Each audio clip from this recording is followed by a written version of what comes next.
Have some of you lost some of your Vee friends along the way because they're sleeping right now because they went too hard last night? Yeah.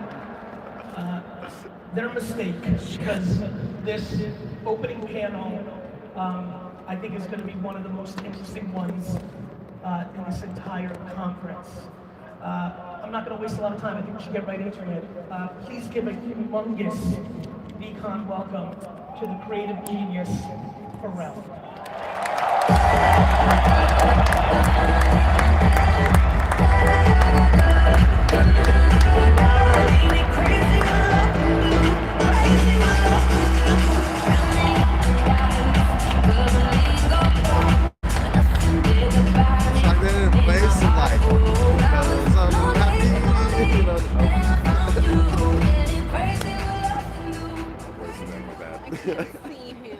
One more time for the remarkable, thoughtful, creative energy this man has put in the world for the last several decades. One more time.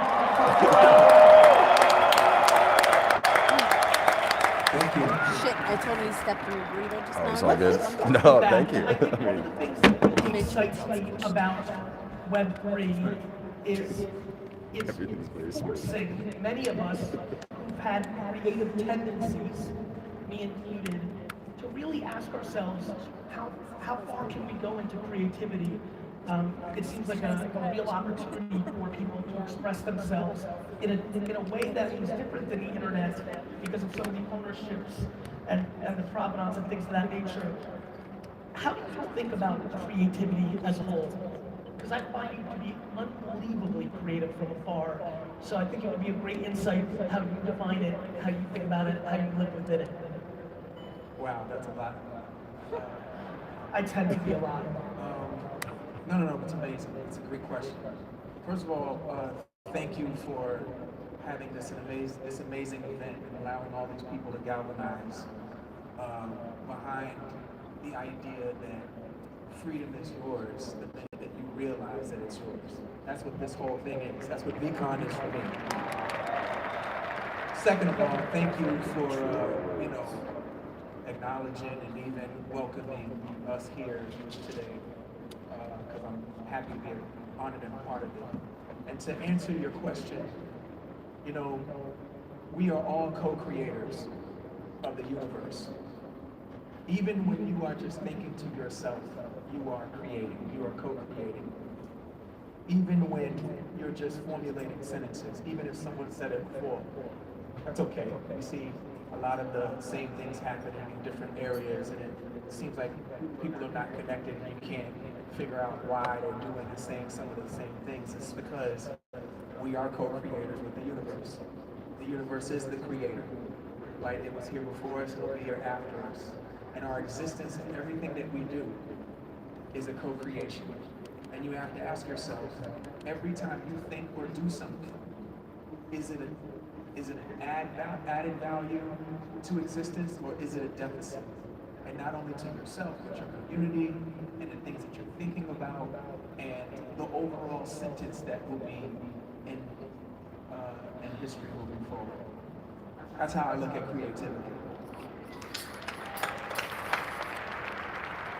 When did you have the first inclination of being creative? Were you drawing, singing, dancing, something else creative? How early do you remember wanting to create or put things into the world? When did what we know today, or for some of us that have been fans for a long time, when we first saw you hit the scene, when did that in your mind start happening, and in what format? There's a lot of energy this VeeCon. I want to thank a lot of people. I've obviously been doing a lot of selfies and a lot of hellos. There's a lot of parenting energy at this conference. So many people talking about parents, and even more talking about how they're thinking about parenting. So I think a lot about youth and the beginning and things of that nature.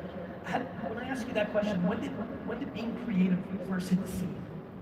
Well, I didn't know I was being creative. What I thought is I was just being a young kid with an imagination like all of you. It's only when, society in the system, which is not perfect, it's fixed, it's not broken. It needs to be broken and healed again in the right way. But that system tells you that you have too much imagination. Well, I know a lot of people who have, I wasn't diagnosed with it, but I think for sure I must have been undiagnosed as being ADD, because my imagination was all over the place. But man, show me one Fortune 500 company CEO that does not have ADD. How do you think they can keep up with all those things? Because they're multitaskers. And they might not be so proud of it, but that's who they are. It's the reason why they can function on such a high level. And so, for me, I think we just the system has to change.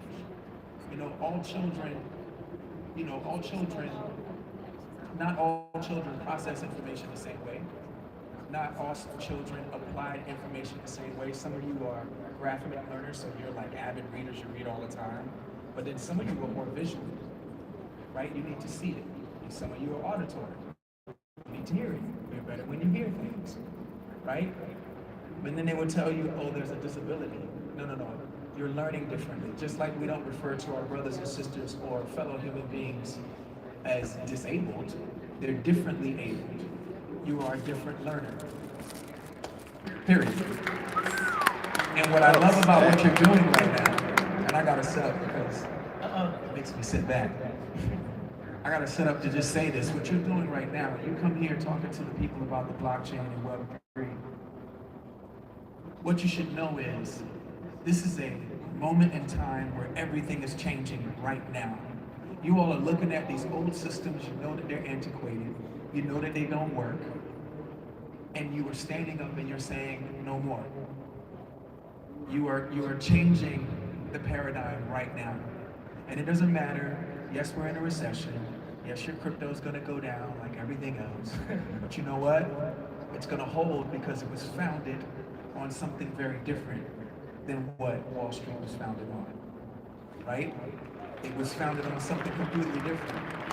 The Bitcoin is like a math equation that people are mining to figure out, whereas that was the origin of it, right? It was really smart. The origin of Wall Street, well, we know why it's called Wall Street, don't we? Because the first commodity that was sold on it needed to stand against it. Wall Street. You all don't agree with that. You all don't agree with the system that is allowed to just like create inflation. You guys, men, women, fellow human beings, you're different. You guys are challenging and questioning everything. And what this is about is you establishing what is a universal right on the blockchain. It's backed by something very real. And the mentality, the way that you guys look at everything, it's backed by what is right. We grew up in a system that continues to take people's human rights. Basic education, a good education is a human right. Healthcare should be a human right. Representation should be a human right. But that's being challenged, and now you're looking at human beings and saying, oh, you were born this way, you need to stay that way. You're not, we're gonna take your rights from you. When the last time I checked, people don't necessarily go online. These people who are pointing these fingers, when you look at their names online, how come they're not using their government names? Right? It's, oh, Dusty Dorito Bag. Or it is... Dusty Dorito Bag really pisses me the fuck off. Or it is Lover of the Sopranos. But why are you changing your name? Clever. Want to know why? Because spiritually, you don't identify with your government name as much as you do the way that you want to identify yourself. That's a human right. DDB. And there's a difference between a gender and a name. But really it boils down to, what does your spirit identify with? And we have to respect that human right. So all I'm saying is, this movement is so much bigger than the implication of the utilitarian potential for currency online. It's so much bigger. This is the generation that's going to change everything.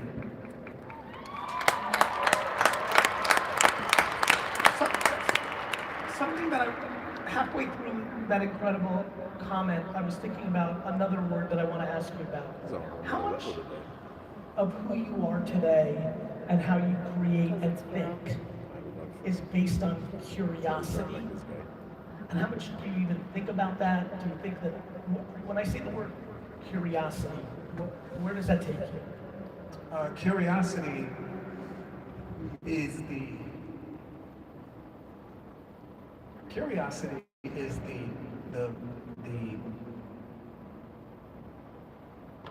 it's the life force in all of us. The minute that you stop being curious, you're done. That's it. Your life is over. And it's actually the active ingredient to growth and not necessarily maturity, right? Because I'm a big kid. I haven't figured out how to grow up yet. I have 4 children, and they're looking at me like, "Come on, Dad."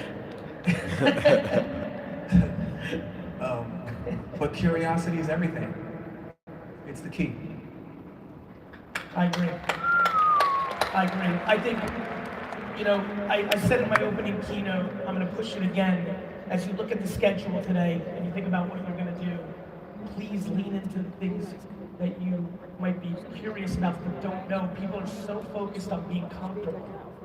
That's why I'm trying to put so many people that lean introverted came up to me yesterday and say, thank you for pushing on the Discord and Twitter and on your opening keynote. I actually made 2 or 3 new friends for real. And I would also echo the curiosity thing. Please, once again, as you debate those from noon to 5 talks, try to lean into places that are less comfortable or something a little bit different. Bro, what about NFTs? When did they first hit your radar? Who was the person that told you, or what was the article or the tweet or the conversation?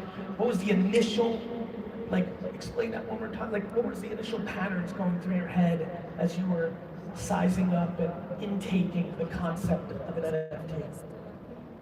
I want to say it was maybe 2 years ago. I was late to it. And I think, yeah. I made a face. Yeah, you've been in it for No. I made a face. It was the reverse. I think you were early into it, which is why.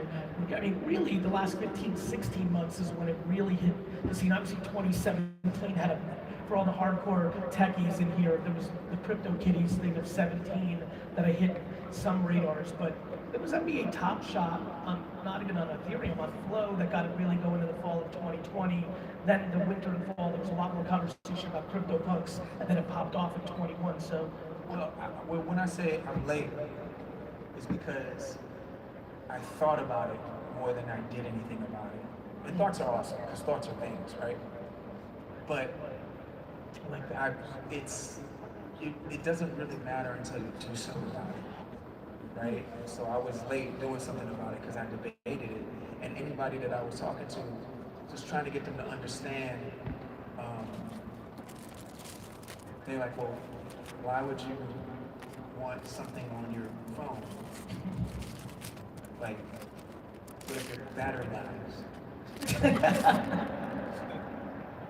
I'd just be like, here's the thing, this is a generation that grew up online and they spend a lot of time there. So their value is gonna be in, where they keep things digitally, period. And we do everything with our phones. But people from another time, they look at that and go, yeah, but you can't touch that. And I'm like, yeah, this generation really doesn't care about touching in the same way that you guys do. Things being tangible to them have a very different value. For them, it's all about things being experiential. I remember that touching thing, and my argument was the greatest things in the world you can't touch. Yeah. I can't touch my mother's love. I can't touch God. I can't touch my conviction, my optimism. It was weird. One of the reasons I really liked it was because you couldn't touch it. And then when they didn't get that, when I tried to get them with their heart, I just poked at their feelings. I said, You asked me for a blue check mark on Instagram 6 months ago. You can't touch that shit. Hammer time. And you know what? You can't, the beautiful thing is you can't touch it for a really good, fundamental, real reason. Yeah, It's you not can't because hook it up. it's not because it's not in Fort. It's like not in Fort Knox. It's because it's protected by the blockchain, so you can't touch it. Which really gets into the punchline, because if you can't touch it, somebody else can't touch it. Right. And now it becomes true. Right. It's a beautiful thing. It is. It's beautiful. I was thinking of delicious itself. So when did it click in at a certain point for you? Were you like hot on it right away? You stay curious with it? Because I started convincing myself the more I kept having theoretical conversations and trying to convince other people, just started dawning on me, my lord. I'm in the middle of a debate, still talking, and in my head I'm like, damn, you don't get it. But you know what? This really does really make sense. I gotta get to this, because it's like, okay, look, you're like the Mona Lisa, right? Do you want to get on a plane and go stand in line at the Louvre to go see the Mona Lisa? And how many of you are going to actually do that? My mother would. Okay, there you go. Right? It's like maybe 4 people in the whole entire audience. But then you can have works that's on your phone and accessible to whoever you want it to be accessible or to or not, all based on what you want. That's a whole different way of looking at it. You don't have to get on a plane and go see it. You can see this artwork here, and so can the rest of the world. You obviously made a huge impact in the music industry. Has there been a lot of conversation in your circles? Have you, within your own thinking, been thinking about how big of an impact this potentially could be on the overall music industry? I think people are doing it because, yes, but I think it's like a trend. It's like, it's fallen into that trendy world, which could be a good thing for the sector and could be a not so fun thing. Not a bad thing, but just not so fun thing, right? Because you deal with like a lot of con men, you know, you deal with, you know, people who are just hanging around trying to catch a quick buck, like, you guys call them grifters. But the good side is that it is the propaganda, the positive propaganda that is this new paradigm shift in respecting creators and their works is here. And it's starting to have an effect on, like, you know, the tangible art world. Because these people are like, well, man, I just sell my shit one time and I get this one sale and then like it's worth 20 times X in like 10 years and I don't get a benefit, but then like our NFT fellow human beings, they get to. That's a beautiful thing. That's a beautiful thing. I just want to say this real quick, please. This is a super powerful room. And if you continue doing this at this venue, I'm predicting not even 2 years from now, this is going to be filled all the way to the top. Because this is a movement. As long as you all go out there and do everything that you're supposed to do. And it's just not about like you making money, because that's what people think. Proof of concept is, have you made money? No, proof of concept is, do you understand what it does? And are you using it? And are your lives fundamentally better? It's like, do you want to live for a very long time, or do you want to live very healthy for as long as you Yes. That's what I do. Well, listen, you just made a ton of Series 2 VeeFriends holders very happy, because they've been hitting me up left and right saying they're ready to fill this place out if I just let Series 2 come next year. I'm not doing that, just so you know. We'll take naps in the corner. But, you know, this is only a 3-year conference. We have to debate what 2025 looks like. Bro, let me ask you a question. I've been very fond of this concept of giving roses while people are still alive. Yeah. I've been really thinking about this a lot. Yeah, the closest we ever got to it is the roast. Right. It's the only thing. And even that has a level of brassing in it, you know? That's like roses with like a couple of thorns on it. Maybe it's mostly they're just painted red. So I've been very hot on this. I've been doing it more myself. And when I've been interviewing on the podcast, I've been asking, you are such an icon to so many of us. the concept of you now having a few minutes to maybe on your way up, name a couple of names, maybe names that we don't even know. I think could be really nice. So when I ask you, outside of family, you know, professionally and personally, young Pharrell going up the game, maybe last week, if I said, hey, give a couple of roses out right now, who could we mention? Man, that changes because I admire different things in different people. Yes. Reminds me of Arizona State. For me, at the very beginning of all of it was Q-Tip and Tropical Quest. I think it's His music just Is it Diamondback? could not make sense of what I was listening to, and it just I became addicted to the idea of looping stuff being, you know, the most craziest chord progressions being looped because it made me physically feel something. I was kinetically moved by that. Stevie Wonder, you know, that guy just, the way he writes, the way he sings, yeah, it's just different. this guy's soul. My friend Jay-Z, you know, he just knocks down walls and leaves them open for other people to come in. I think that's like super important. Agreed. I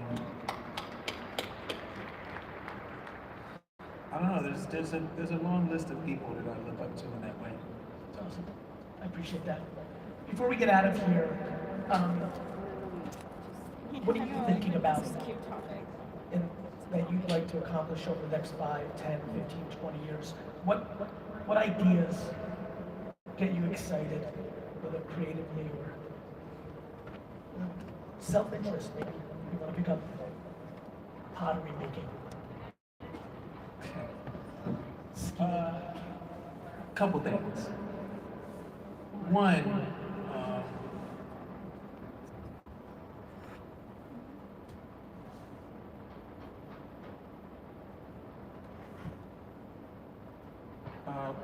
our brand human race.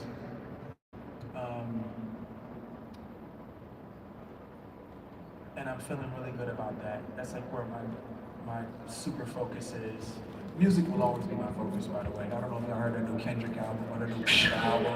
But music will always be the skeleton key that opens every door for me.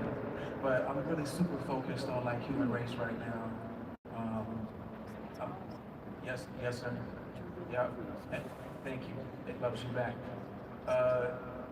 Also, you know, we have GODA, which is a gallery of digital assets. Just go check it out. And it's a safe space for like, you know, traditional artists who've done really well to have a place where they can transition into the digital world. I saw that come through and I thought that was extremely thoughtful. Oh man, it's gonna be crazy. You know, Sister Nina Chanel is there.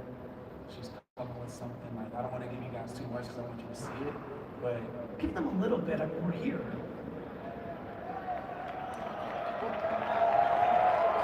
But real quick on that note, you know, I think that I talk about this a lot in this community, and I want to bring this up real fast. I'm always so grateful for all of you that are hearing me, that when somebody comes into our Discord and says, Gary Vee's a scam, he's a clown, I always say we need to deploy love and empathy to that statement. I'm always flattered that you want to destroy their face. But I'm just always happy when I see somebody get what we're trying to do and say, hey, are you okay? Sally Pants 49. You know, when I saw GOAT, I was like, there it is, right? Everybody in NFT space is mad at physical art space that's shitting on them, and you're creating a space saying, look, I know that this might be a transition, but let me create something safe for you, so you can go in. I thought it was, I mean, hold on, I might lose them, you know, like, I really thought you caught, like, this is what I love about the way you think and do things. I thought that was a very important moment. a lot of times crews that are up to good and changing the world are very quick to bash the thing instead of understand where they're at and try to bring them to the thing. And I thought Goda was an example of that. Thank you. And we welcome you to that world. It's gonna be, it is, but it's gonna be amazing for what it is that we're doing. The safe space part is like super important because not everybody is creating a safe space. They're helping you transition, but they might be, you know, it might not be what you want it to be in the end. And that's what we want, first and foremost, is for you to feel safe and for you to, you know that this is a space that like you can bring others, other creators. That's important. Also, Black Ambition is a 501c3 that we put together for historic Black colleges and university students. For them to, it's a prize for them to not only win, you know, get some capital, but also most importantly, get that strategic scaffolding called mentorship for when you're starting a business. But so we wanted you to know that, like, you know, the Black Ambition Web3 Fund is up and live, and go check it out. You asked me about me, and I'm saying, those are the things that I find important. Those are the things that are really That is important right now. But before I leave, I don't want to talk about me. I want to talk about the power. First of all, give you your respect and reverence because what you're doing right now is super amazing. Creating this platform for people to hear great ideas, great concepts, and to feel welcome and to feel included in a world that has different systems that don't really like inclusion as much. For him to create this space for you guys is amazing. That's one. But two, I just want you to know how powerful you are. And I want you to know the potential, as I said to you before, in the blockchain and Web3 is unlocking something that is scaring the system. They are working really hard to try to put laws together to try to legislate around your concept, your idea. You all are the most powerful human beings on this planet. You don't know it yet. But when you realize it, right? Because you are the many. I saw this in Game of Thrones. It was the greatest quote. You are the many, and they are the few. And when the many stop fearing the few, do I need to finish that, or do you already know? We know. I think we already know. So, Fandom, I'm just telling It's you, gonna go crazy right now. you know when things are wrong, as soon as he sees you, he's gonna be like, and you know what's I right. just had to say. And that is the world that you're building with the blockchain. And understand that that is powerful enough to push things in the right direction for human rights. I'm just telling you. Because that system doesn't respect anything but money. And I'm telling you, you all have a system in a chokehold. So keep standing up for the things that you believe in. Don't back down because they need you. They're old, and I don't mean in age. I mean in spirit. And I mean in mindset. They're old, and you are young. And I'm not talking about your earth years, I'm talking about your spirit. You all are young, you're very powerful. Don't stop standing up for what you believe. You're going to change the world. You're gonna change the world. And if you're with me, let's stand up for our guy.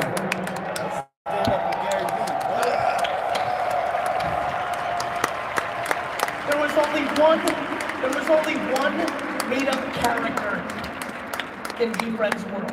Only one. The three-horned harpic.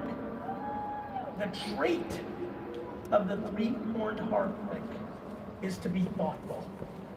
This is one of the most thoughtful people I know. Let's clap it up for the legend around.